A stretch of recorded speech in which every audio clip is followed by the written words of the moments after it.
নমস্কার, অ্যাস্ট্রোস্কোপ ইউটিউব চ্যানেলে সকলকে স্বাগত জানাই। পূর্ববর্তী ভিডিওতে আমরা আলোচনা করেছিলাম যে বৃহস্পতির ট্রানজিট কর্কট রাশিতে হলে পরে বিভিন্ন রাশি কীরকম রেজাল্ট পাবে, এবং এই বিভিন্ন রাশিগুলোর মধ্যে আমরা মেষ রাশি থেকে কন্যা রাশি অবধি সমস্ত রাশি নিয়ে আলোচনা করেছি। আপনারা চাইলে এই আই বাটনে ক্লিক করে সেটা দেখতে পারেন। আজকে আমরা আলোচনা করব বাকি যে 6টা রাশি, মানে তুলা রাশি থেকে শুরু করে মীন রাশি অবধি জাতক জাতিকারা কীরকম ধরনের রেজাল্ট পেতে পারে। তো প্রথমেই আমরা আলোচনা করব তুলা রাশির ব্যাপারে।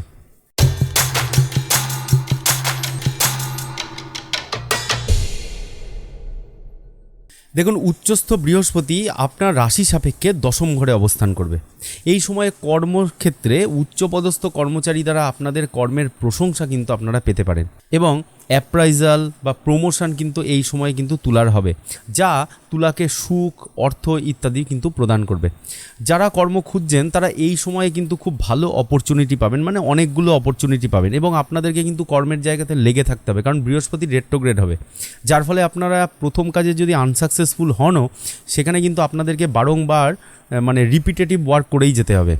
তার কারণ হচ্ছে শনি রয়েছে আপনাদের ষষ্ঠ ঘরে।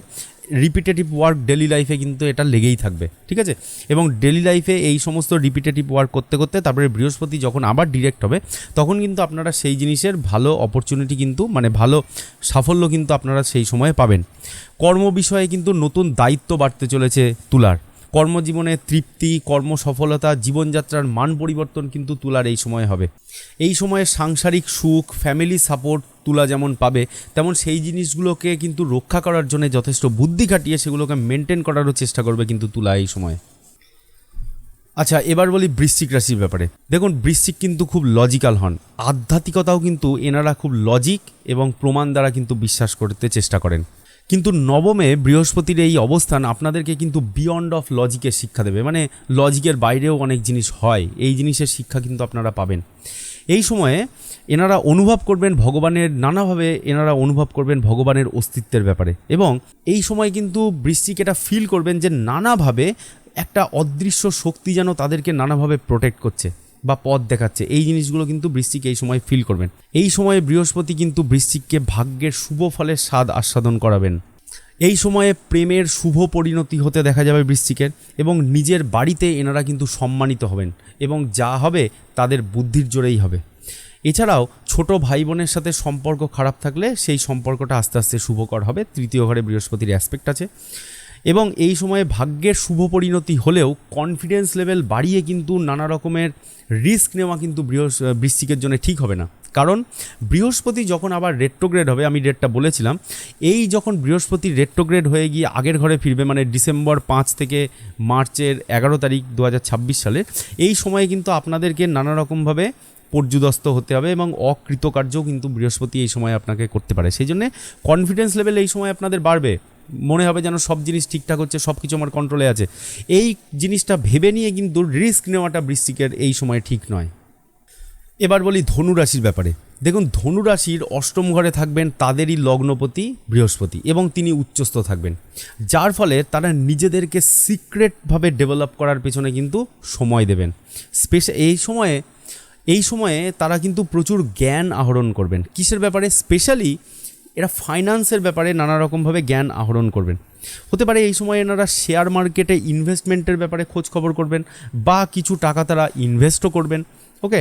এবং অর্থকরী ব্যাপারে শ্বশুরবাড়ি থেকে তারা নানা রকমভাবে লাভ পাবেন ধনুরাশি কিন্তু এই সময়ে, ওকে। যেহেতু 8th হাউস আমাদের কর্মঘর, দশম ঘরের সাফল্য ঘর, মানে দশম ঘরের একাদশ ঘর, অষ্টম ঘর, এই সময়ে কিন্তু হতে পারে যে হঠাৎ করে ধনুরাশি নানাভাবে মানে কর্মের সাফল্য কিন্তু এই সময়ে পেতে পারেন, ঠিক আছে।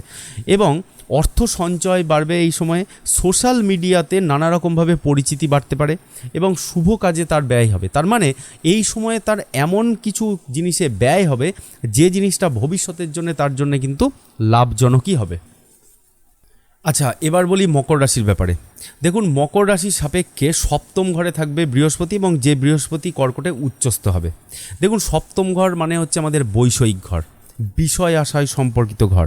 প্রধান অর্থকারী গ্রহ বৃহস্পতি যখন সপ্তম ঘরে বসবে তখন বৈষয়িক চিন্তাভাবনা কিন্তু বৃদ্ধি পাবে, নিজের আশা আকাঙ্ক্ষা এই সময় পূর্ণ হবে। বিবাহ যোগ কিন্তু এই সময় বৃহস্পতি বৃদ্ধি করবে। কর্মের বিকাশ হওয়ার দিকটি কিন্তু সুপ্রতিষ্ঠিত হবে। স্ত্রী, পুত্র, কন্যা এদের নিয়ে কিন্তু টাইম স্পেন্ড করবেন, একসাথে সুসম্পর্ক এদের মধ্যে তৈরি হবে, একসাথে কোথাও ঘুরতে যাওয়া, টাইম কাটানো, ছোট বড় দাদা ভাই যারা যারা থাকবেন তাদের সাথে এক সুসম্পর্ক তৈরি হবে, যেটা আগে ছিল না, যেটা নতুন করে আবার নতুন করে তাদের মধ্যে এই সম্পর্কগুলো তৈরি হবে, এগুলো কিন্তু হবে। মকরকে একটা জিনিসই একটু চিন্তা করতে হবে, যে স্ত্রীর শারীরিক দিক থেকে একটু চিন্তা কিন্তু মকরের থেকে যাচ্ছে, সেটা কিন্তু মকরকে মেনটেন করে চলতে হবে। যেমন টাইম টু টাইম ডাক্তার দেখানো বা একটা রেগুলার চেক আপ, এগুলো কিন্তু স্ত্রীর ব্যাপারে মকরকে মেনটেন করে চলতে হবে। কেমন? আচ্ছা, এবার বলি কুম্ভ রাশির ব্যাপারে। দেখুন, কুম্ভ রাশিকে খেয়াল রাখতে হবে দুটো ব্যাপারে। প্রথমটা হলো তার ডেলি রুটিন এবং দ্বিতীয়টি হলো তার খাওয়া দাওয়া, মানে ফুড হ্যাবিট। তার ব্যাড লাইফস্টাইলের জন্যে কিছু নতুন ধরনের ডিজিজ কিন্তু এই সময়ে বাড়তে পারে, যেমন ধরুন তার ব্লাড সুগার, যেমন ধরুন কিডনি প্রবলেম, যেমন ধরুন লিভার প্রবলেম, ওকে, এবং আইসাইটের প্রবলেম, মানে চোখে প্রবলেম বা চোখে পাওয়ার বেড়ে যাওয়া, এরকম জিনিসগুলো কিন্তু কুম্ভ এই সময়ে ফেস করবেন। ঠিক আছে, এই সমস্ত সমস্যাগুলো কুম্ভর বাড়লে কিন্তু একটু দুশ্চিন্তার কারণ কিন্তু ভবিষ্যতে হতে পারে। সেই জন্যে কুম্ভকে নিজের ফুড হ্যাবিটটাকে চেঞ্জ করতে হবে, একটু হেলদি ফুড খাওয়া, বেশি ফ্যাট জাতীয় ফুড না খাওয়া। ঠিক আছে, বৃহস্পতির দৃষ্টি দ্বিতীয় ঘরে আছে এবং দ্বিতীয়পতির দৃষ্টি দ্বিতীয় ঘরে থাকলে পরে ফুড হ্যাবিট বা ফুড ক্রেভিং এগুলো বাড়তে থাকে, যে কারণে ফ্যাট জাতীয় খাবার একটু কম খাওয়া কুম্ভের জন্য একটু স্বাস্থ্যকর হবে। ওকে, তা না হলে কিন্তু বৃহস্পতি আবার যখন রেট্রোগ্রেড হবে তখন কিন্তু সমস্যা সৃষ্টি করতে পারে এই ফুড হ্যাবিটের জন্যে। দ্বিতীয়পতি দ্বিতীয় ঘরের দৃষ্টিতে আমাদের অর্থভাগ্যও সুপ্রতিষ্ঠিত হয় কুম্ভের এই সময়ে, সেটা তাই হবে, তার অর্থভাগ্য কিন্তু এই সময়ে কুম্ভের বাড়তে চলেছে। এই সময়ে কর্মক্ষেত্রের জন্য আপনাকে দূরে ভ্রমণও কিন্তু করতে হতে পারে। ঠিক আছে, সেই জন্য কুম্ভ এই সমস্ত জিনিসগুলোকে একটু মেনটেন করে চলতে হবে। লাস্ট বাট নট লিস্ট, সেটা হলো আমাদের মীন রাশি।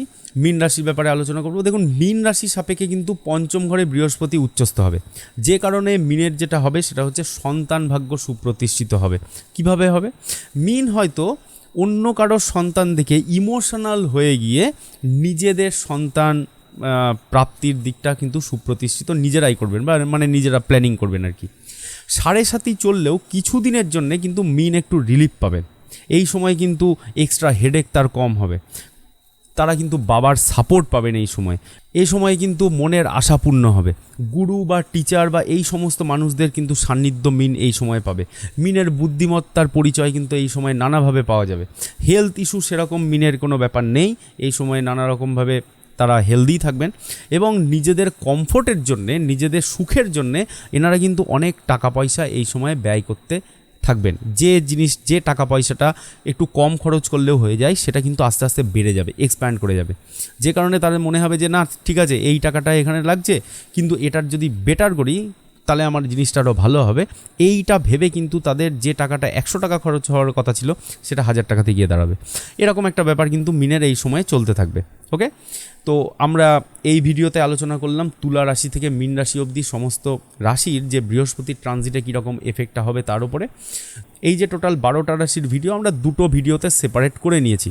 আগে একটা ভিডিও আছে যেখানে মেষ থেকে কন্যা অবধি বলা আছে এবং এটা তুলা থেকে মীন রাশি অবধি বলা থাকলো। আপনারা ভিডিওটা দেখুন, বন্ধুদের মাধ্যমে শেয়ার করুন এবং আমাদেরকে প্লিজ সাপোর্ট করুন। ওকে, সবাই ভালো থাকবেন, সুস্থ থাকবেন। বৃহস্পতির ট্রানজিটটা আপনারা সবাই খুব ভালোভাবে এনজয় করুন, এটাই চাইবো ভগবানের কাছে। Thanks for watching and please keep supporting.